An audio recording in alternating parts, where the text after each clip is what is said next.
go too much into it because it does divert a little bit from what we're talking about here. But one thing that we've spent a lot of time on, and this is also related to the previous question at R3, is getting fiat currency on ledger. Because when you're talking about settlement, it's obviously cryptocurrency is very quick, but not a lot of entities are willing to use cryptocurrency for settlement. So we have created this core to settler SDK, which allows settlement to be confirmed on blockchain using fiat currency. And so that's, we've seen a lot of uptake in that in order to kind of push this forward. But I'm happy to answer the specific question. And we have a rich set of presenters. Daniel Cotti, Managing Director, Center of Excellence, Banking and Trade at TradeIX. Claire Thompson, Executive Vice President, Enterprise Partnerships at MasterCard. Alisa DiCaprio, Head of Trade and Supply Chain at R3. And myself, Enrico Camirinelli, Industry Analyst. I will let then each presenter introduce themselves later on, but let's go to the point of today's webinar. We are looking at keeping businesses, supply chains, and the economy intact requires rapid intervention. Innovative financing solutions focusing on SMEs and global supply chains are a necessity. And such solutions require rapid onboarding, simple integrations, and low-cost deployments. So I would say very sensitive and important topics.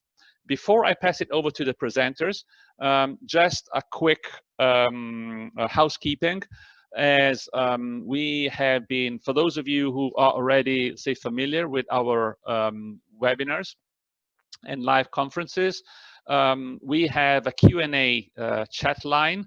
So please use the Q&A box to ask your questions to the presenters.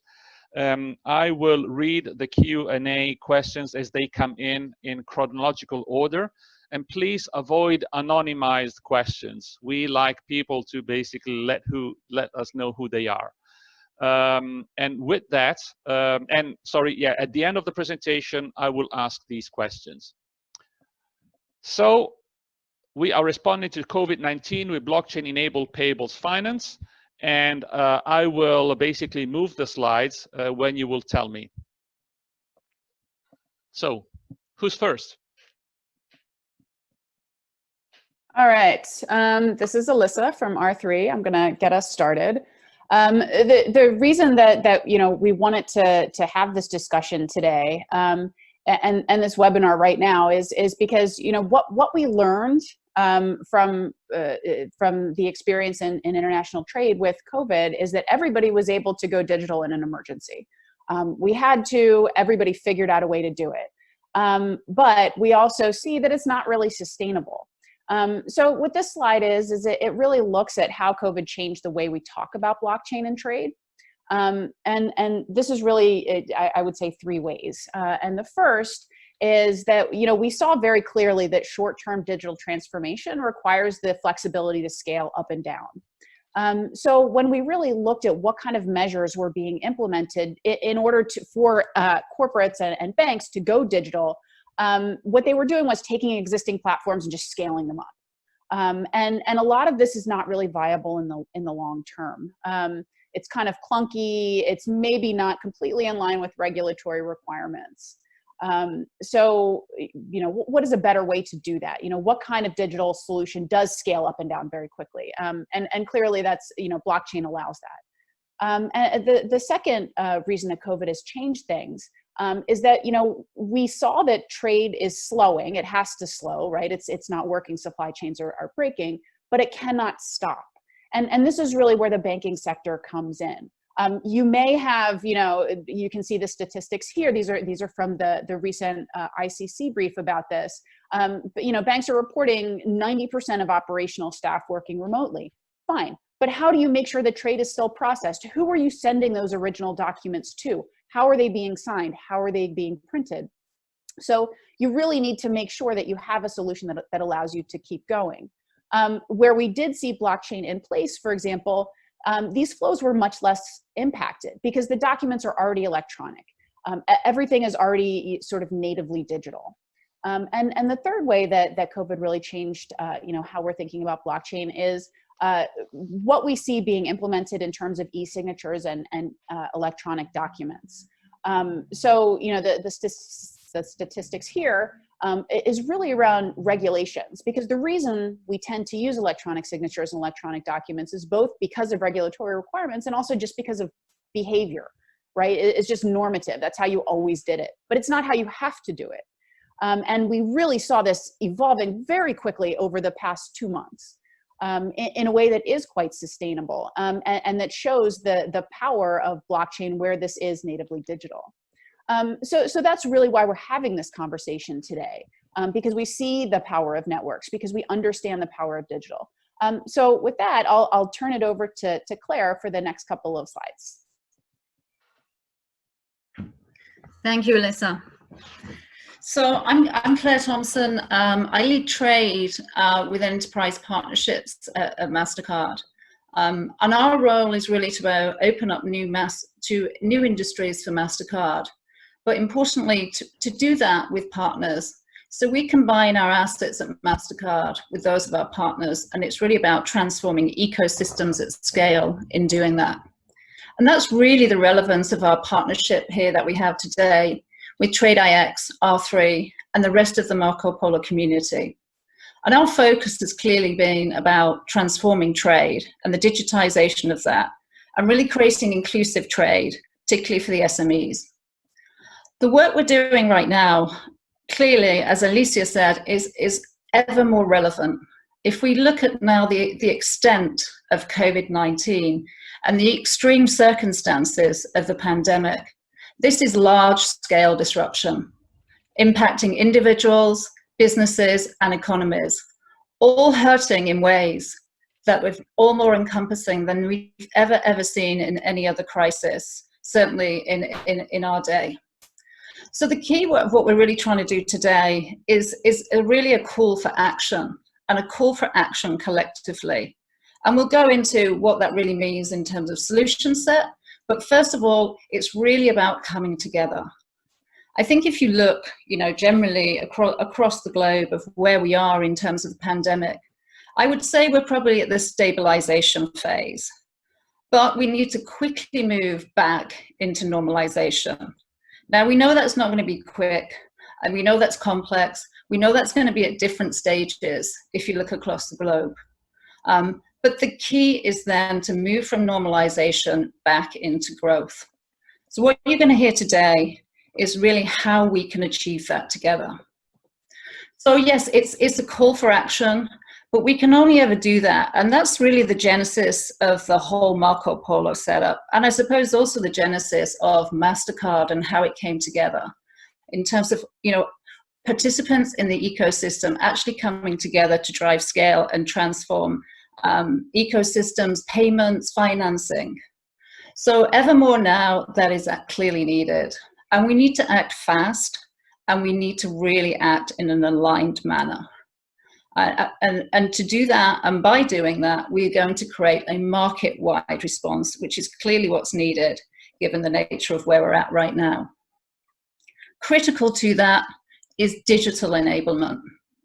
So businesses now really need to access digital platforms like Marco Polo. They need to also have the ability, if you think about what's happened to the businesses today, particularly the small businesses, many of them can no longer trade with the conditions we have with lockdowns and just all the environments that are obviously like stunted from where they were before. So the key as well, in also them accessing digital platforms, is for businesses to give them access to trade on e-commerce. And that is really something we are very focused on with our partners and here at MasterCard, enabling those small businesses to get back up and trade digitally, which I'm sure will become ever more the new norm as we come through the phases of the pandemic. And the key of all of that, why are we doing that? We want to get businesses still to trade. They need to continue to trade. They need to continue to trade to survive. But we need to do that in ways that are economic, stable, sustainable, and secure. And all of this is leading to obviously keeping businesses going and to ease us through this transition and ultimately to access it much needed liquidity to sustain the cash flow and keep the businesses going. So as I said, this really has to happen in an inclusive manner. You know, it's not good enough just to focus on the biggest companies, on the top tiers. It's absolutely critical that we focus on the sectors that are critical for us to get through this, and an absolutely laser focus on SMEs. If you think about it, across the globe, 90% of the world's companies are actually SMEs, and they are employing 50% of the global workforce. And that is why it is so relevant for these particular sectors. So, Enrico, if we can just move to the next slide. Thank you. So as I said, it's all about doing this digitally, but it's about doing it digitally at scale. And it's about connecting all the different parts of the ecosystem for this to truly have the impact that is going to be necessary. So if you think about this, this comes back to really about the power of networks and enabling that through technology and future-facing technology with the blockchain technology. So if you think about the participants in these ecosystems, you have the banks, you have the financiers. Critically, to allow goods still to flow, you have the freight forwarders, you have the logistics companies. And if you combine that also with the whole Marco Polo community, of which MasterCard is clearly a part of this, then it's really, really important that we can enable companies and we can provide them access to a digital identity. We can onboard them into these ecosystems to facilitate them to trade. We can allow them options to access MasterCard's network, a one-stop shop to connect the world globally, and we can support any kind of transaction, card, ACH, blockchain. So it's all about getting liquidity to those companies in a seamless and secure manner. And to do that, it is digitally, but it is collectively. And that's really the key of when you step on the pedal, come together, move fast. And with that, I'll hand over to Danny, who'll go into a little bit more specifically about the solution that we believe is really going to be breaking through here for the SMEs.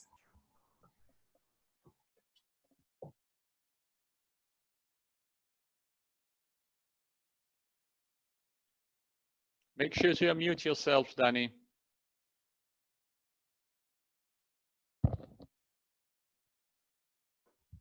We've lost Danny. Maybe while we're waiting for him, I can talk a little bit to this slide. Thank you, Alyssa. Yes. Because you know, R3 has been working closely with TradeIX for a while now. So you know, what's really exciting about Marco Polo is you know, it kind of started out as a consortium of banks, and it's grown so quickly. It's really a number of different solutions focused on the open account space. So what this slide shows is the financial institutions, the technology partners, the corporates that are a part of this. And it's grown quite quickly from where it was before. There's a number of different modules that are included, which we'll go into in subsequent slides. But this is really kind of the overview of what it's covering, what's happening, you know, and really where Marco Polo started. And so it looks like Danny's back on, yes. So I'll turn it back over to him. Thank you, Lisa. Hi, Danny, welcome back. Can you hear me now? Yes, loud and clear. Very good. Okay, so I have the pleasure to talk to you about the Marco Polo network today. It's unique in the trade industry. It is a distributed network for global trade and supply chain, powered by the core network of nodes and powered by the platform and apps that we in TradeIX have built. Focus, you see here with the list of participants, we have over 30 financial institutions as part of the network. We have some of the large technology partners and other partners, and over 20 corporates that are working with us to leverage the DLT technology, to leverage the platform we are building, and to leverage digitalization. Our goal is to get machine-to-machine trade finance going. The focus is very clearly on facilitating trade and working capital solutions. So we start with 3 scenarios. One is payment commitment, one is receivable discounting, and one is payables finance. Today, we are going to focus on payables finance. If we go to the next slide, Enrico, please, then Yes. you see on the left-hand side of the slide, the usual distribution of suppliers that are connected to a buyer. There are a few that are strategic and large, and then there is a long tail. And the goal is not only to serve the large and strategic suppliers, but to serve all suppliers that are participating in a supply chain of a medium-sized or large buyer. As you can see, in a PwC study done in 2019 and shown here in the bottom left, it is only a small number of suppliers that today are actually part of supply chain. The key challenges in supply chain finance, as shows the McKinsey study there in the middle on the top, is the ease of onboarding of suppliers and the support for suppliers.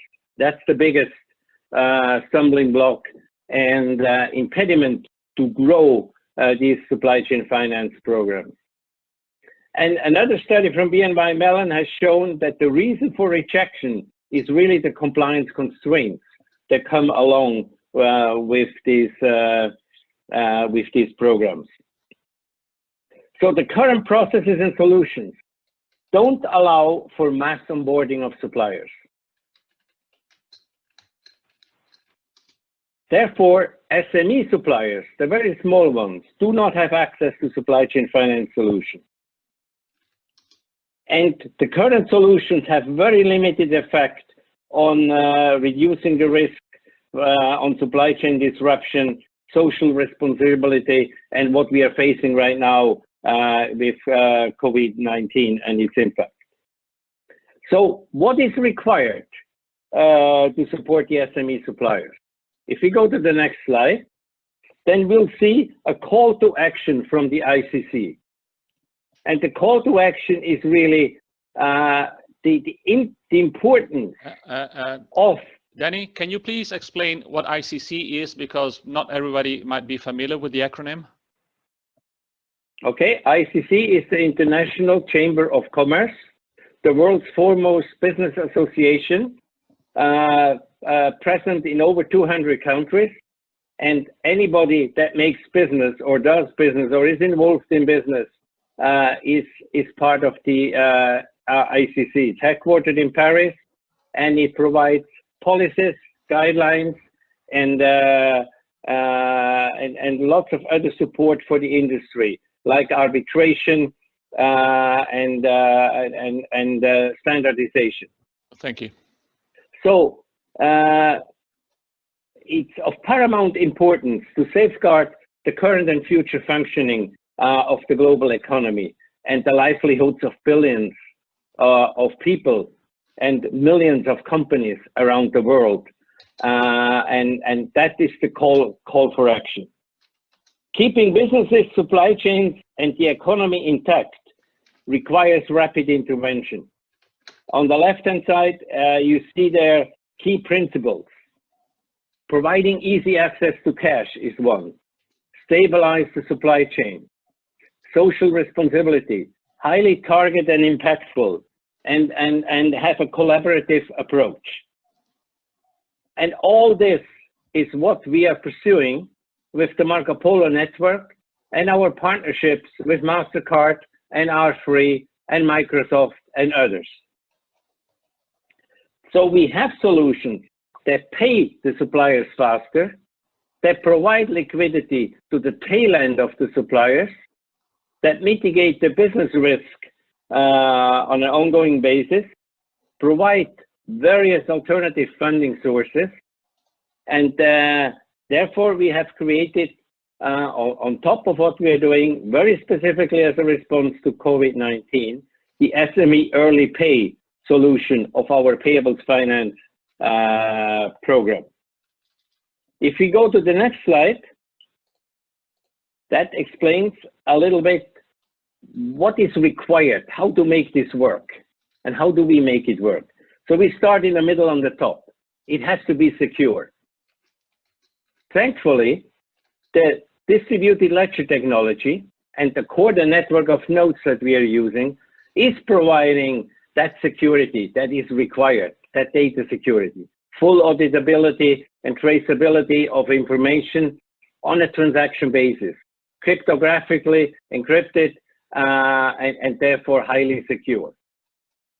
If you go then to the, so it's fully digital, no paper-based and manual processes requirement,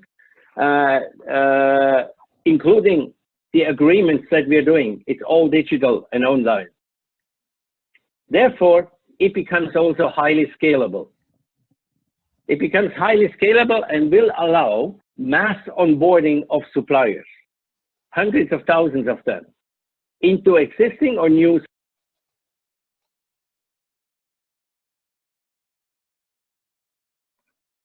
You are muted again, Danny.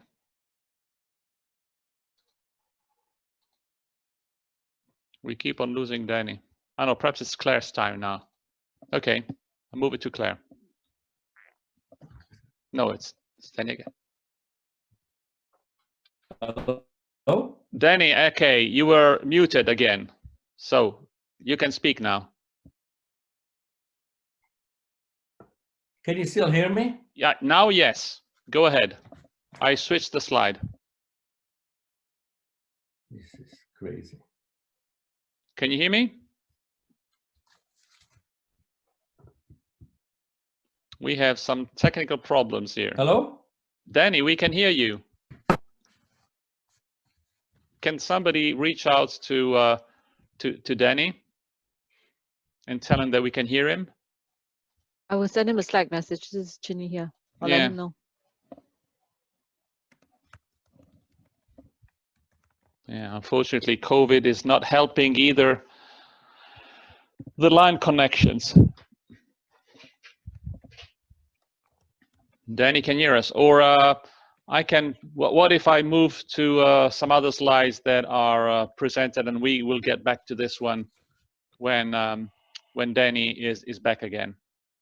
What do you think? I think that makes a lot of sense, because Yeah. really what he's doing here is he's going very deeply into the SME Pay solution. Mm-hmm. So I think the slide, there are some additional slides that maybe Yeah, I think. Claire could talk to a little bit. You want to talk about this one, Claire, perhaps, so we move ahead. What do you think? And when Danny's back, we'll go back to the slides. I think that the sequence is important, but we can always be flexible and get Danny back when he's on. Sure. Okay. Okay. All right. Yes. Can you hear me now? Oh, now we can hear you. Okay, let's go back. Let me tell you what happened. This is no, the no. UK, Otherwise, and the we lose too much time. technology Danny. infrastructure in the UK. It started pouring down outside, and the connection got lost. Okay. So we have a direct correlation of the availability of internet networks in the UK with the weather. Yeah, that's why we always suggest to use the telephone line. But okay, go ahead. I did use the telephone line, but even the telephone line didn't work. I had to recall in. I got kicked out. Can we cover this slide then? Were you on this one, Danny? This slide here? No, I was on the one before. On the one before. Okay, but speed up. Yeah. Yeah. Okay, good. So what I'm saying here is this new user experience that is enabled through the network of nodes and connect once to connect to many, and social responsibility, so that we can leverage also governments and government guarantees in this scenario. So it's a team. It's a team of companies and a combination of partners and technologies that allow to make this happen. To have fully digitized and automated onboarding, leveraging API connectivities, have various funding structures in place, so special purpose vehicle through MRPAs and notes, early payment of approved invoices, so you don't have to purchase the receivable. That's for SMEs only. Access a network of over 30 banks, and have alternative payment options. That's what we are working on with MasterCard, to leverage alternative payment options. If you go to the next slide, you see then how this works. It's a classical three-party model with supplier, buyer, and funder. So the buyer uploads the approved invoice, supplier submits a funding request for the approved invoices, the funder submits the funding response, and the supplier accepts it, and then the funder pays through various structures. So there's not one size fits all solution, but it has a lot of flexibility in this scenario. TradeIX functions as a servicer and functions also as a hoster. We are hosting the nodes and the platforms of the participants, and we are the business network operator of the Marco Polo network. If we go to the next slide, you see the value proposition for the various parties. You see on the left-hand side, for the buyers, that the value proposition is really to penetrate all the suppliers. So the tail end, as I've mentioned at the beginning. Maintain the payment terms and the cash on balance sheet, expand existing supply chains, reduce the performance risk, have access and be able to offer multi-bank solutions to their suppliers, not a single bank solution. So therefore, strengthening their supply chains and ensure their SMEs remain solvent and continue to operate. If you look at the suppliers, the benefits for them are also multiple. Access to on-demand early payment, which reduces the risk of cash outstanding and accelerates the cash flow. Optimize the working capital, therefore, access broader funding, and get a real chance to survive the economic crisis that we certainly will follow COVID-19. For the funders, it's really a proactive response to participate and offer funding and allow mass and quick supplier onboarding digitally through various structures.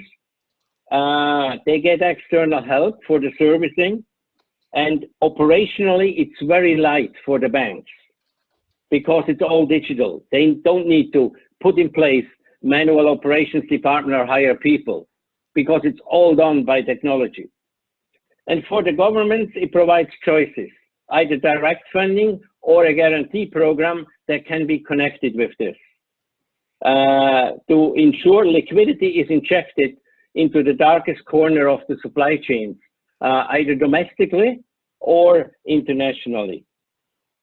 It assures that their action reach all types of and sizes of supply chain, and they get also, with access to the system, real-time visibility and full transparency to how their money or their guarantees have been used. Not on a transaction level, but on a counterparty level. So having said that, if you want to find out more about this, do contact us. And I pass it over now to Claire, who is going to talk about the next slide. Claire, over to you. Thanks, Danny. So let's talk about some of the key features of the SME Early Pay, which really is being brought together by all the participants of the Marco Polo ecosystem. So key, and you heard earlier, and we know kind of onboarding is the Achilles heel here. And that's fundamentally one of the main reasons that SMEs have not been included in these supply chain finance programs at scale, certainly in the traditional ways of doing things. So it's really about applying the technology around digital, creating a digital passport for companies. And that digital passport then is unique to them. And that digital passport can then be used for any type of access to any type of service.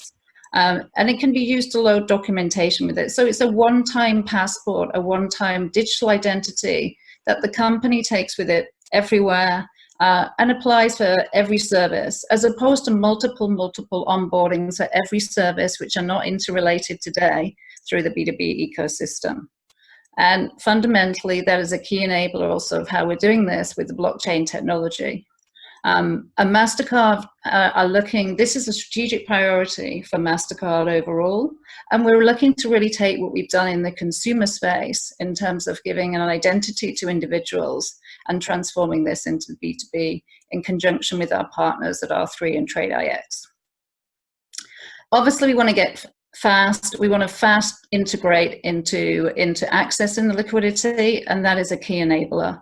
So there will be mechanisms for obviously to do that, simple, fast, the support that we have from our partners in supporting this. You know, this cannot be a lengthy process. We know if we are going to quickly move back into the normalization phase, we need to act now, and we need to enable it. This cannot be a process where it takes 3 to 6 months just to access the liquidity. That is far, far too late. So there is a massive focus and emphasis on how we do the whole integration and accessing the information from the SMEs and really making it as simple as we possibly can.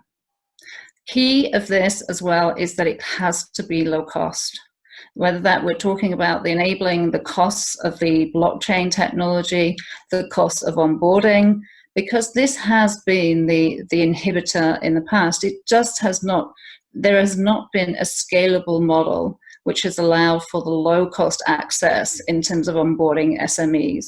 So underpinning this is a large scale kind of initiatives around how we, which has been ongoing as well in terms of looking at how we can provide this service in a way that really the SMEs can access this in an accessible manner and sustainable.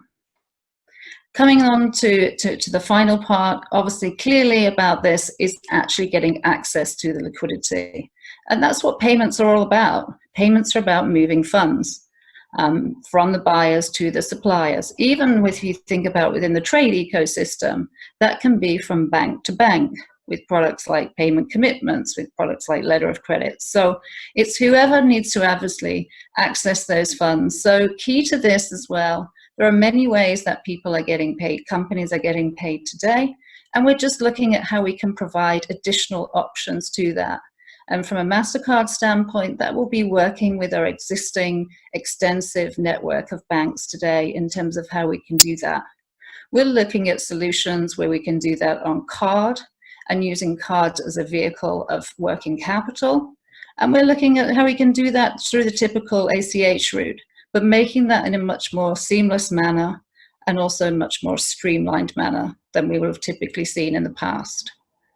So that is kind of how it all comes together. And all of those, we believe, will absolutely transform the experience.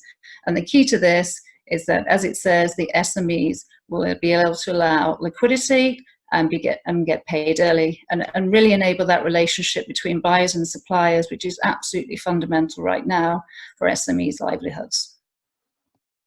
I'll just hand back over to Danny. Thank you. Danny, you are muted. You are muted. Yes. So why join now?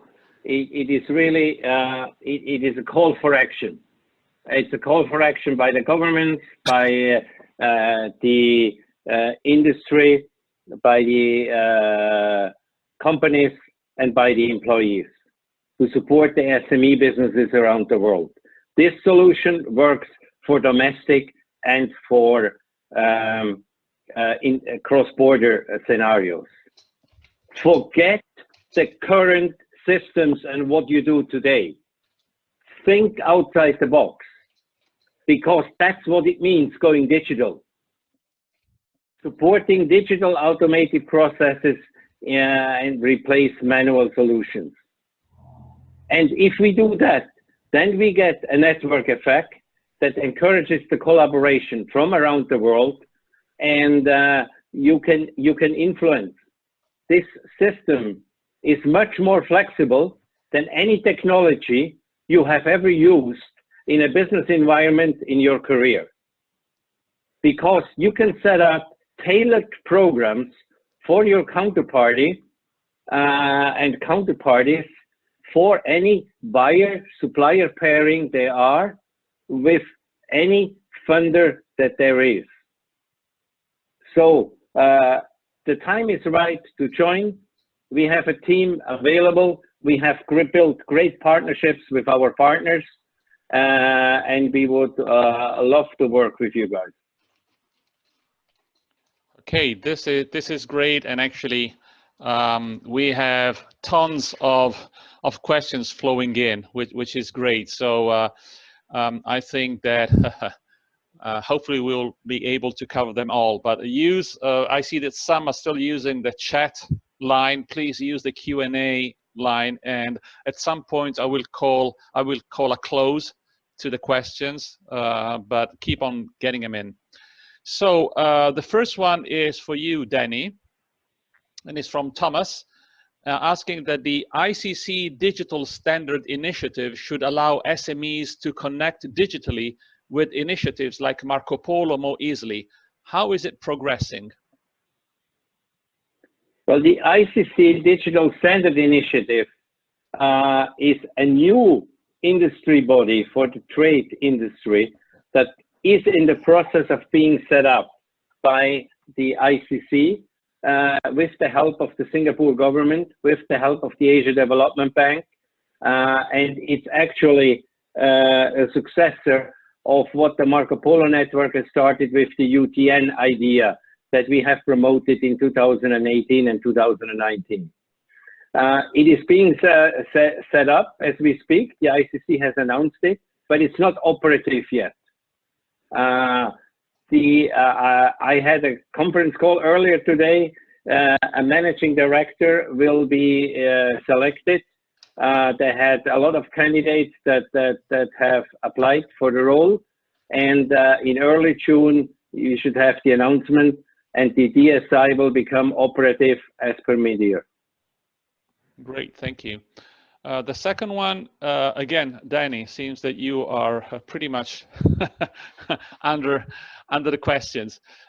This comes from Mohammed. What is your expectations regarding the legal response towards adapting the concept of digitizing trade, especially when we are talking about bill of exchange, bill of lading, and other negotiable documents? Well, it's very clearly that the legal systems that we have around the world are archaic and not suitable to support digital business execution. Again, I was on a call earlier today with the UK government and with the Singapore government to exactly address what needs to be done to make sure that these instruments that you have mentioned in this question are actually legally supported and become acceptable and enforceable legal assets. So there is UNCITRAL has a model law, so it's all written up, the work is all done.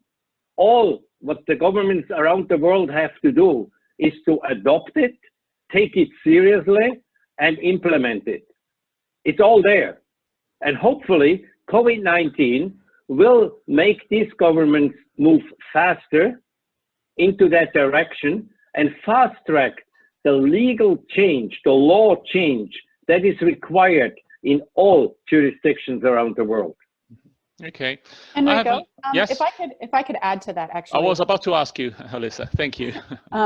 Well, so we've been doing a lot of work both with the UCC in the United States and with the Law Commission in the UK, because the biggest problem around the negotiable instruments issue is that it's often unclear what laws need to be changed. And so we actually have to bring stakeholders together to find these small points that need different language or that need updating. So we've been doing that both on the US and the UK side. UK is probably at this stage more important because most international trade contracts are using UK law. And so once you make the change in UK law, it cascades through the other Commonwealth countries and countries that are using that. So that's really where the focus is. But both of those legal commissions are actively working on this, and we expect to see a solution within the next few years. Great, thank you. I would like Claire to take this one as, let's say, as a user, okay? So the question coming from Katya is, how does Marco Polo address the compliance issues of the banks in terms of onboarding of tailed suppliers? Do you have any direct experience on this? And eventually, you know, either Danny or Alisa can jump in next. From your experience with Marco Polo. So let me, I think in terms of the specific solution that we're talking about here with the Marco Polo SME Pay, it comes back down to also the uniqueness of the capital structure that we're putting in place and the separate legal entity. So I think if you think of the regulatory framework that, you know, many banks globally are operating under now. So really, I think it comes down to what's going to be different, I'm guessing is your question. I think it pertains to actually being part of this structure. And that really kind of gives some level of relief in terms of the way that really the regulatory oversight is kind of managed there. Clearly, it is absolutely robust and the compliance processes are in place. But if you think about kind of the environments that large-scale banks are operating under now, this is one of the features, I suppose, of setting up this SPV. Mm-hmm. Danny, I don't know if you want to add anything to that. Yes, I would like to add the fact that the banks don't need to onboard the suppliers. That's old school supply chain finance management. The banks can fund suppliers without onboarding them. That's what we are challenging the industry, the compliance people, and the risk people in these banks. In terms of leveraging our structure, the way we have set up, that doesn't require an incredible amount of due diligence and still provides the necessary due diligence to be executed that is done. But with a digital passport on the system, with the information recorded once, applicable to everybody at any time, including the regulators, is a game changer.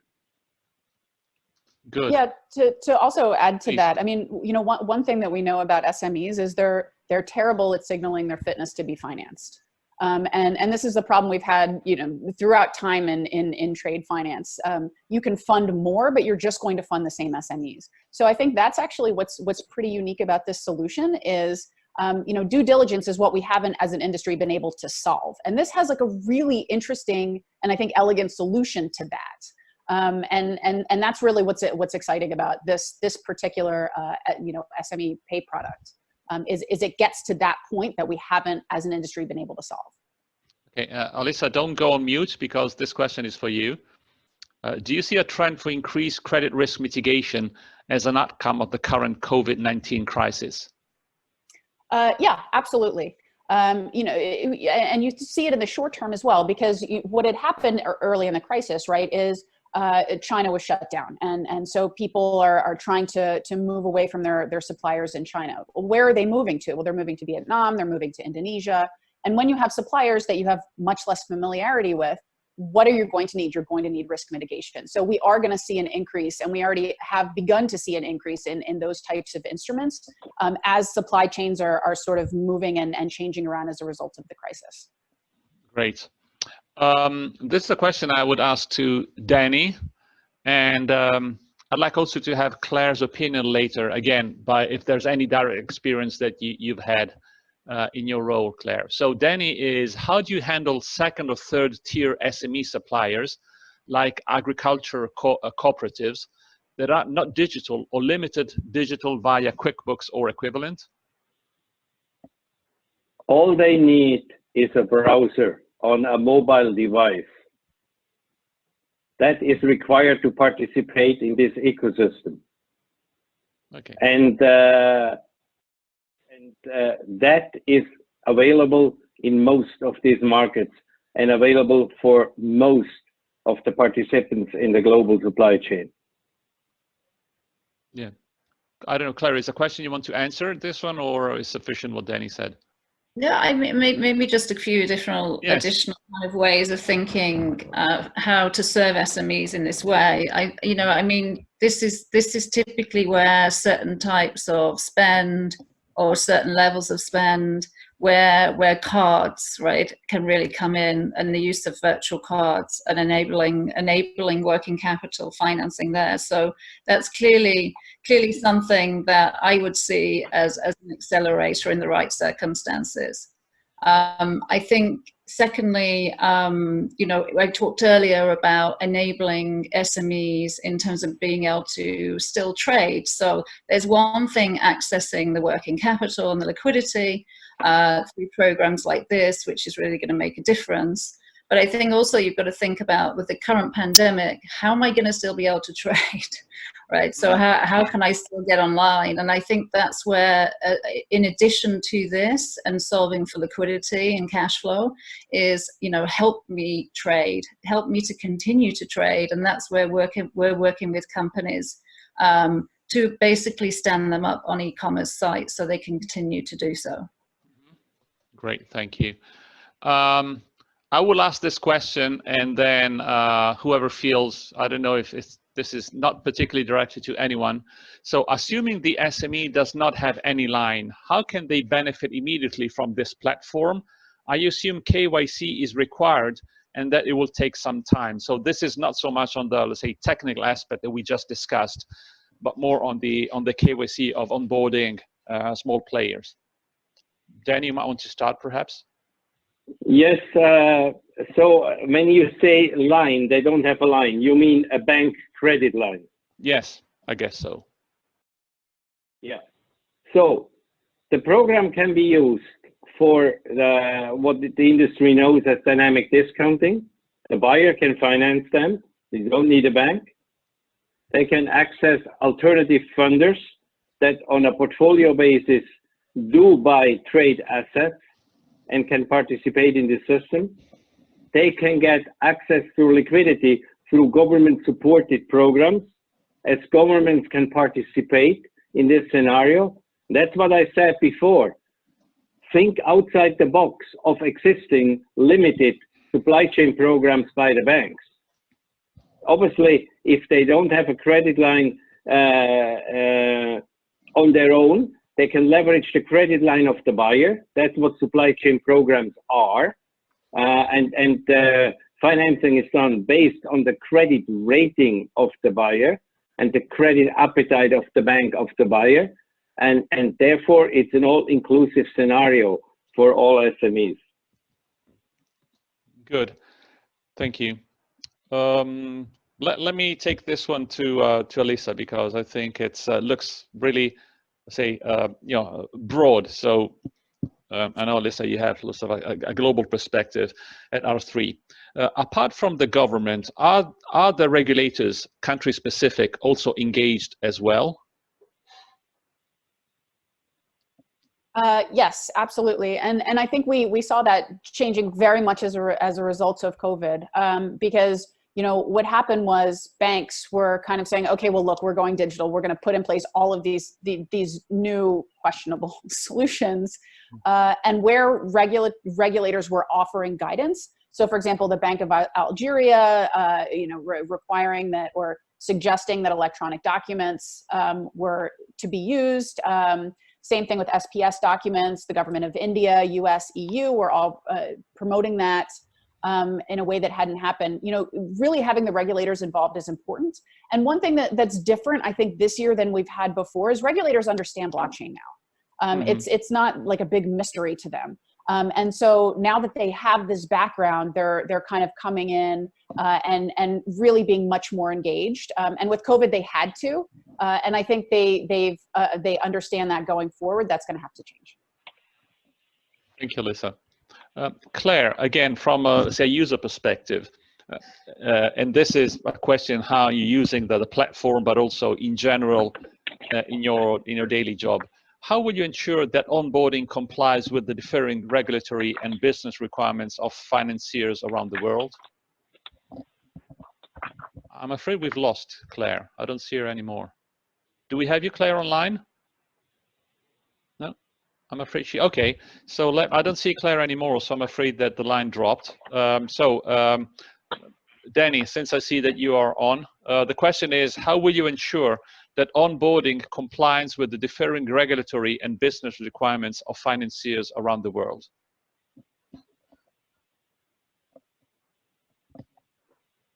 Well, like I mentioned before, on certain structures that we are promoting with the Marco Polo network, the bank does not need to onboard the supplier.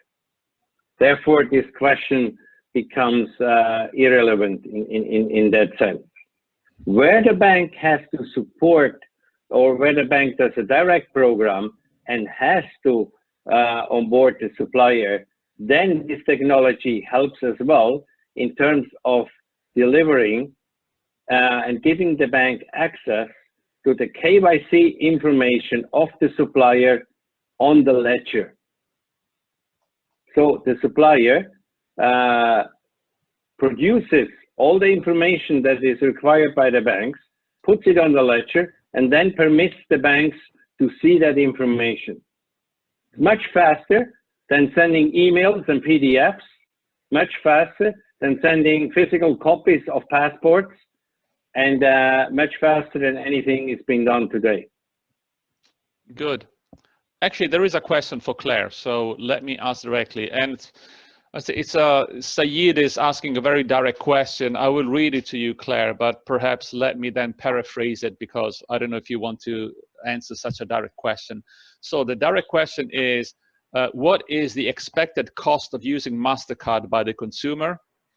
I would paraphrase it in, is there any change in terms of the cost of use, or any benefits directly accruing to the consumer by virtue of you running your operations through the platform? Claire, you're on mute. I don't know. You might also not want to answer if you feel not. I know you're not mute. Sorry, you are on. Maybe I'll put on mute. I think that's a multi-layered question. I mean, and it depends on a many number of variables. I wish I could answer it in one response, yes, but not possible. But maybe we can defer on that one for the moment. Okay. There actually a note that I'm taking before I go to the next question is that as you've seen, I've displayed on screen the white paper of working capital for SMEs fighting the economic effect of COVID-19, and I'm being asked to provide the exact URL of the white paper. So my suggestion would be to the team that is working in the background, if you could send by the chat box the URL so that everybody can have access to the document. Thank you. So here are lots of questions. Let's get back to Danny. We've kept you a little bit quiet for a few minutes. So now I wonder how China's DCP-EP, sorry, but I don't know what that means, will enable SMEs globally, because it's coming and MasterCard wants to play. They are finally invited to clear credit card payments in China. What I know, so this would be definitely to Claire again, and I don't know if you want to answer, Claire. What is MasterCard's plan? What about contactless mobile NFC payment, peer-to-peer to cryptocurrencies or this DC-EP? Does this make sense to you? Sounds good. Okay. Do you want me to read it again? Because it's a very long, it's coming from Carl. Hey, look, I think we have an opportunity, right? We're going to take these questions separately. Separately, and we where it makes sense, we can revert. Okay. I'm just reading them, and then we'll keep this in the backlog. This comes from Murad. We implemented ACH and RTGS in central bank. So how can we apply blockchain on it? This is more, perhaps, Alisa, you might want to answer, given that you have long expertise in the banking. Just a quick answer. This is more technical, but I think it's worth spending a few minutes. Sure. Yeah, I don't want to go too much into it because it does divert a little bit from what we're talking about here. But you know, one thing that we've spent a lot of time on, and this is also related to the previous question at R3, is getting fiat currency on ledger. Because when you're talking about settlement, it's obviously cryptocurrency is very quick, but not a lot of entities are willing to use cryptocurrency for settlement. So we, you know, have created this core to settler SDK, which allows settlement to be confirmed on blockchain using fiat currency. And so that's, you know, we've seen a lot of uptake in that in order to kind of push this forward. But I'm happy to answer the specific question in depth, maybe in a different forum. Very good. Yes, I'm moving a little bit because actually we have to keep somehow in, you know, within the context of this presentation and see that we have 5 minutes left. And I think that these two questions here very much apply to the current situation where many companies, you know, would like to have more digitized and digitalization of all processes. So let me start with you, Danny. Is there a solution, brief or equivalent, that can be given or sent? No, sorry, it skipped. Does Marco Polo plan to include e-procurement in the platform so it can be used to transact underlying trade transactions like purchase orders, invoices, etc.? Absolutely, 100%. In fact, the functionality is already existing, and we will build the traditional supply chain transaction management scenario out together with our partners.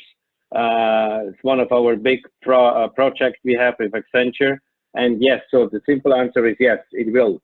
Very good. Okay, and this again, stay on. Danny, but also Alyssa could answer. Does Marco Polo/TradeIX work with capital market partners like securitization to increase capacity for the product to provide credit? Ultimately, we will, because Marco Polo is an open network. So anybody that has value added to provide to the participants and members of the Marco Polo network is welcome to join with their offering. So that is predominantly focused on alternative lenders, but it's in future phases. We have first to set up the basics, and then we will engage with the industry at large. Mm-hmm. Alyssa, do you want to add something? Just to add, for R3, capital markets is one of our most active industries. We just announced that NASDAQ is using Corda, for example. I think related to the way we've done trade finance, we've traditionally kept them kind of separate. And so they haven't been connected yet. But increasingly, we're seeing that happening in the ecosystem for exactly the reasons that were pointed out. Thank you. This one, again, I'm picking, this actually applies to the current situation. And feel free, you know, whoever wants to answer. Is there a solution, brief or equivalent, that can be given or sent to very small businesses in agriculture, like individual growers or cooperatives around $200 million in revenue? I think this is a very touchy situation right now. I don't know that we have anything. I think perhaps what this is looking for is something similar to what the WEF has done with their blockchain and supply chain toolkit, which is basically like a checklist that you would use to see if this is appropriate for you to use. So I would recommend maybe something like that, which is publicly available. Mm-hmm. Okay. Now let me ask a question to Claire. This is not in the Q&A, but it's something that I wanted to ask you, Claire. As MasterCard, what is the reason for which, let's say, an incumbent player as you are decided to look at blockchain as an enabling technology to, let's say, as part of your business? What is it that you found in blockchain so interesting? I mean, blockchain is a long-standing, I would say, both investment area for MasterCard. We have about 80 patents today. We have initiatives with various companies, including R3, in looking at cross-border payments and using blockchain around that, right? So, and I think, so there's all about enabling payments and the security around that. And if you think about enabling the correspondent banking network, I think also that the real key for me as well, whether it's payments, whether it's trade, whether it's accessing any service by a corporate, the key is about having this digital passport and having that in a secure way. And this is where I think the technology really comes into play. And having worked myself in the banking industry for the last 20 years, and also in terms of onboarding clients, the key to crack this is all about having a digital identity for a company, and that for us is a massive strategic focus at MasterCard, and we feel that is the game changer, and this technology is a fundamental part of that. Good, thank you. So stay on, Claire, because now I close the Q&A because we are reaching the hour. Given that given that the topic of today's webinar is about working capital for SMEs fighting the economic effect of COVID-19, I would like each of you, starting with Claire, then Alyssa, and finally Danny, if you can give a quick advice or recommendation to the participants, very, 30 seconds, quick golden nugget that they can bring home. I think for me it is, act fast, come together, don't act in isolation, participate in, if you're not already in Marco Polo or equivalents, get into these, because I think digital platforms and digital enablers through e-commerce is the way that we're going to get through this pandemic. In keeping businesses going, and I think it's going to be here to stay, and it's going to be a future trend that gets accelerated from where we are now. Thank you. Alyssa, your quick... Yes, of course. I think to build on that, now is really the time for leadership and for creativity, right? I mean, the problem with SMEs we've had forever. Finally, now we have the bandwidth, we have the technology, and we have the impetus to bring the SMEs into the global trade environments. With this solution, MasterCard knows how to connect networks. TradeIX understands the product design. R3 provides an enterprise level blockchain. This is the time to start pushing forward these new solutions, because everything's going to be different starting tomorrow. Thank you. Danny. If you're a representative from a bank, engage with your corporate clients. If you're a representative from a corporate, push your bankers to their luck. Embrace the technology and the network thinking.